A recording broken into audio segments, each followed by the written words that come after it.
ဒါတော့ကျောင်းက short trip လေးပို့ရဟာလေးပေါ့နော်ဒီစမှာလောက်ဆိုရင် short trip သွားတယ်ဒါတရိတ်ဆောင်ပြန်သွားကြတာဒါကျမတန်းနေကလေးလေးတွေပေါ့နော်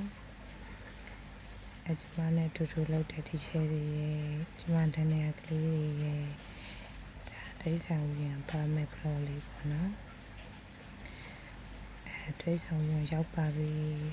ရောက်ပြီးတော့အဖွဲလိုက်ပဲ dance တရိတ်ဆောင်ပြန်ပတ်တယ်ပေါ့နော်မှာစော့ကြတယ်တဲ့အကလေးရတယ်အစော်လေးရတယ်အစားလေးရတယ်ဒီ post ကလည်းမျိုးမျိုးပေးတတ်ကြဒါ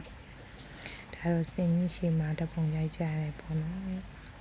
post တွေမျိုးစုံပေးကြတယ်ရုပ်ပြောင်းနေပါတယ်ဒါကတော့ down ပေါ့နော်down အမိဖြတ်တဲ့အချိန်လေးကိုရိုက်ထားလိုက်တာ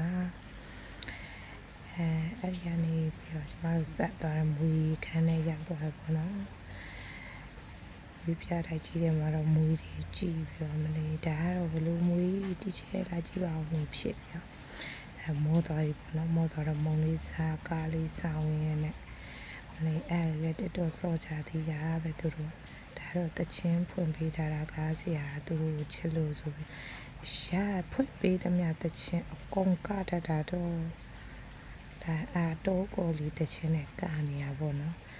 ဖွင့်ပေးသမျှတချင်းနဲ့အကုန်ကရတာဆိုပီတာဆိုအသေးကဲတာသူရိန်ဘိုးနဲ့ဟဲလန်ဒါတော့အမွာလေးပေါ့နော်ဆန္ဒနာဒါ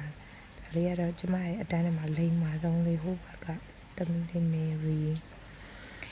ဒါလေးကတော့အစော်လေးဟိုဘက်ကအအေးလေးဒါတော့ကျမရဲ့ teacher လေးပေါ့နော်ဒါလေးက